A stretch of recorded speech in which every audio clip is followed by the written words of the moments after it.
Hello friends, welcome to SSC coaching centre. दोस्तों, profit और loss का क्वेश्चन रहेगा आज की वीडियो में। सभी प्रश्न इंपॉर्टेंट है, वीडियो को पूरा जरूर देखें। चलिए स्टार्ट करते हैं। पहला सवाल है, 12 वस्तुओं का विक्रय मूल्य 9 वस्तुओं के क्रय मूल्य के बराबर है, तो लाभ अथवा हानि प्रतिशत ज्ञात करें। 12 वस्तुओं का विक्रय मूल्य, 12 वस्तुओं का क्या विक्रय मूल्य, विक्रय मूल्य मतलब सेलिंग प्राइस, ठीक है। 9 वस्तुओं के क्रय मूल्य, क्रय मूल्य मतलब कॉस्ट प्राइस कि क्या है, बराबर है। बराबर है तो बराबर ले लो। अब देखिए इधर क्या है, सेलिंग प्राइस, ठीक है।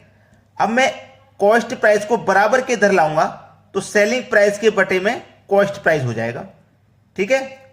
अब सेलिंग प्राइस के बटे में कॉस्ट प्राइस आ गया इधर आके, तो इधर आपका क्या बचा, 9 ही तो बचा। अब इस 12 को इधर लेके जाऊंगा तो 9 के बटे में ये 12 हो जाएगा। अब रियल वैल्यू समझ में आएगी। सेलिंग प्राइस 9 रुपया है और कॉस्ट प्राइस 12 रुपया है, ठीक है।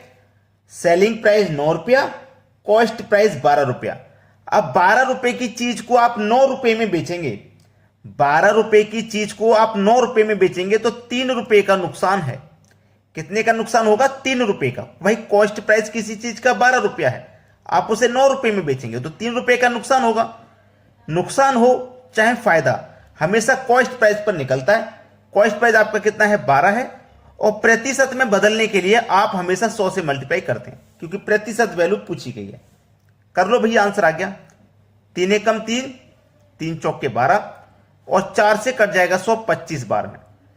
माइनस का मतलब क्या है, -1 का मल्टीप्लाई 25 से करूंगा तो माइनस का 25, तो माइनस में आने का मतलब क्या होगा, हानि होगा। तो 25% की क्या हो जाएगी, हानि हो जाएगी।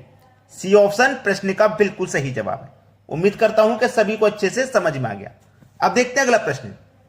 अगला प्रश्न है, 9 वस्तुओं का विक्रय मूल्य 12 वस्तुओं के क्रय मूल्य के बराबर है, तो लाभ अथवा हानि प्रतिशत ज्ञात करें।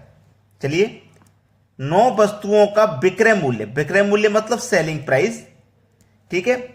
12 वस्तुओं के क्रय मूल्य, क्रय मूल्य मतलब कॉस्ट प्राइस के क्या है, बराबर है। बराबर है तो बराबर ले लो।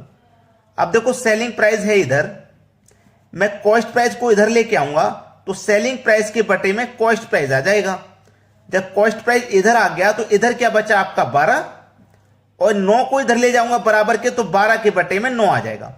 अब देखो किसी भी चीज का कॉस्ट प्राइस 9 रुपया है और उससे आप 12 रुपए में बेचेंगे, 9 रुपये से 12 रुपए में बेचेंगे मतलब 3 रुपये अधिक में बेचेंगे। जब अधिक में बेचेंगे तो प्रॉफिट होगा, ठीक है। कम में बेचेंगे तो नुकसान, अधिक में बेचोगे तो फायदा। अब ये 3 रुपए का फायदा हो रहा है। फायदा हो चाहे नुकसान, हमेशा कॉस्ट प्राइस पर निकलता है। कॉस्ट प्राइस आपका 9 है, और प्रतिशत के लिए हमेशा आप 100 से मल्टीप्लाई करोगे, ठीक है ना। चलिए, 3 एकम 3, 3 त्रिका 9, और 3 से मैं 100 को कटा दूंगा तो कितनी बार में कटेगा, 33.1/3%। ये आपके प्रश्न का बिल्कुल सही जवाब है, पहला ऑप्शन। क्लियर है ना सभी को। चलिए अब देखते हैं अगला सवाल। अगला प्रश्न है, 25 संतरे बेचने पर एक दुकानदार को 5 संतरों के विक्रय मूल्य के बराबर लाभ प्राप्त होता है, उसके लाभ का प्रतिशत ज्ञात करें। इसमें लाभ या हानि दोनों पूछा जाता है। तो अब यहां से आपसे पूछा लाभ का प्रतिशत, ठीक है। लाभ प्रतिशत आपको निकालना है।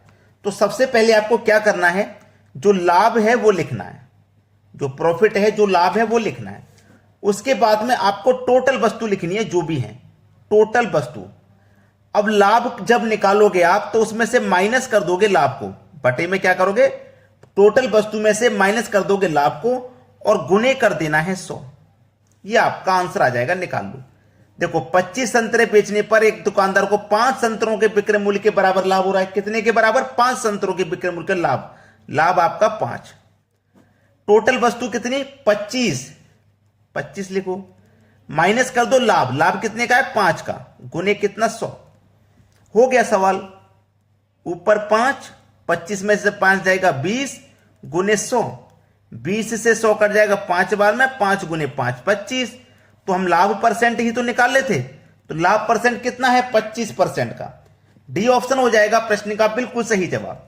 अब लाभ परसेंट वाले में याद रखना, प्रश्न करने का तरीका पूरा सेम रहता है। लाभ वाले में यहां माइनस रहता है और हानि वाले में यहां प्लस, ये याद रखना। जब हम हानि परसेंट निकालेंगे तो यहां पे हानि होगा, टोटल वस्तु होगा और प्लस होगा हानि। ठीक है, चलिए अब देखते हैं अगला सवाल।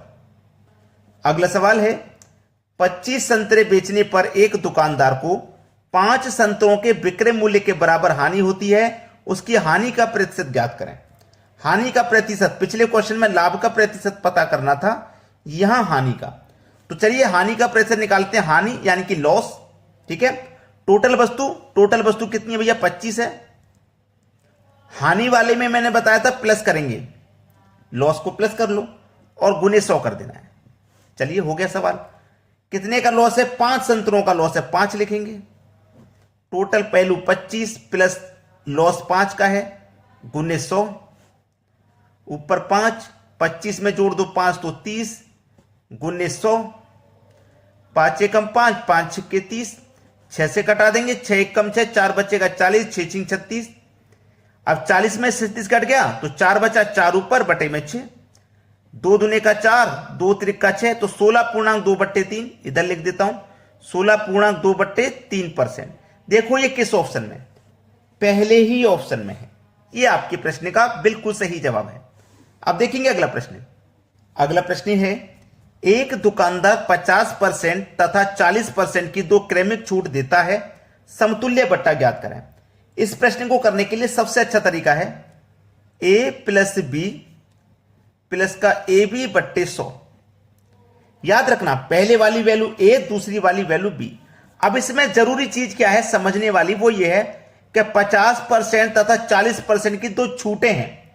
छूट हैं, कोई भी दुकानदार छूट दे रहा है तो अपना नुकसान कर रहा है, समझ रहे हो ना, अपना नुकसान कर रहा है, प्रॉफिट नहीं कमा रहा। वो छूट देने का मतलब है नुकसान कर रहा है। तो ये भी माइनस रहेगा छूट का मतलब, और ये भी माइनस रहेगा छूट का मतलब। तो जो आपका ए है वो भी माइनस का रहेगा, तो ए आपका 50 है। बी भी आपका छूट है तो बी भी माइनस का रहेगा 50, ये 40 है। और माइनस माइनस क्या होता है आप जानते हैं, प्लस होता है। ठीक है, ए आपका 50 है और बी आपका 40 है, बटे में 100 है। 2 जीरो से 2 जीरो कट जाएंगे, 5 चौके 20 हो जाएगा। माइनस का 50, माइनस का 40, माइनस का 90 और प्लस का कितना 20। तो माइनस के 90 में से प्लस का 20 घटा देंगे, माइनस का 70 बचेगा। माइनस में आने का मतलब क्या हुआ, 70 माइनस 70 यानी कि 70% की छूट है टोटल मिलाकर के। एक छूट 50% की थी, दूसरी छूट 40 की थी।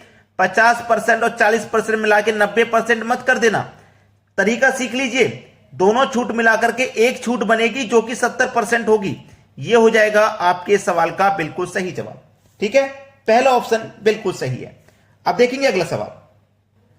अगला प्रश्न है एक दुकानदार 50%, 40% तथा 20% की 3 क्रमिक छूट देता है, समतुल्य बट्टा ज्ञात करें। देखिएगा ये आपका ए हो गया, ये आपका बी हो गया। इसको अभी रहने देते हैं, पहले यहीं पे सॉल्व करेंगे। ए प्लस बी प्लस का ए बी बट्टे 100, यही तो बताया था मैंने। ये छूट है तो ए आपका माइनस का 50, बी भी छूट है तो माइनस का 40, माइनस माइनस प्लस, ए 50 बी 40 गुन्ने 100। 2 जीरो से 2 जीरो कटेगा, 5 चौके 20 हो जाएगा। माइनस 50 माइनस 40 माइनस का 90 प्लस का 20, माइनस के 90 में से प्लस का 20 घटेगा तो माइनस का 70 बचेगा। यानी कि ये दोनों छूट मिलाकर के एक छूट बनेगी 70% की। ठीक है, एक छूट बनेगी 70% की।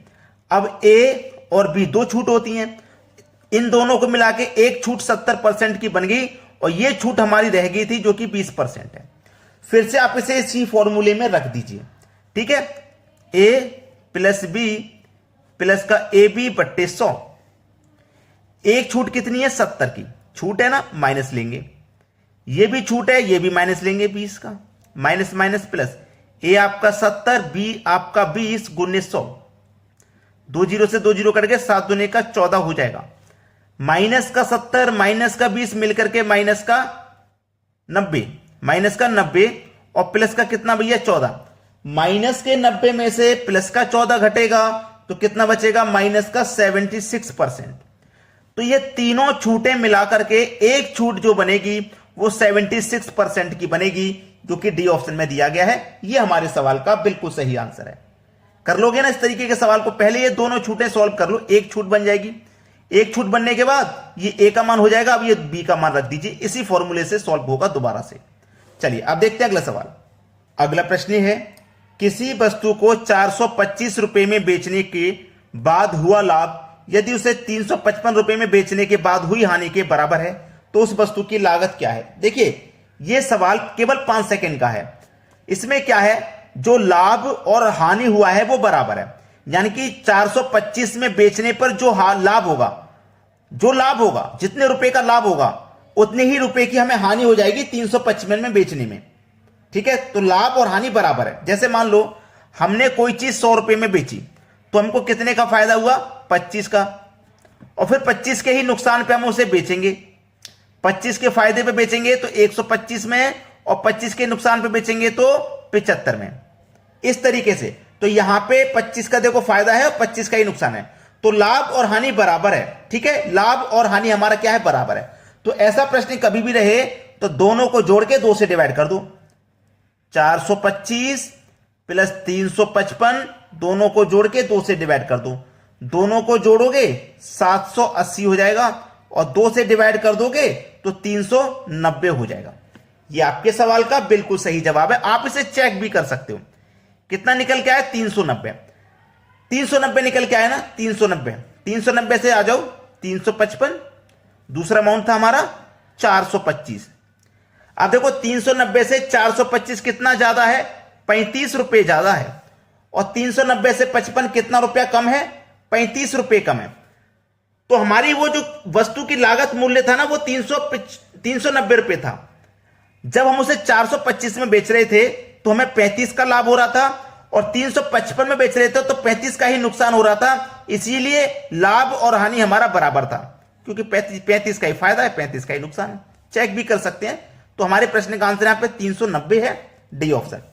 आपने अगर लाइक नहीं किया वीडियो को अभी तक तो लाइक कर दो भाई, शेयर नहीं किया तो शेयर कर दो। ठीक है दोस्तों, धन्यवाद।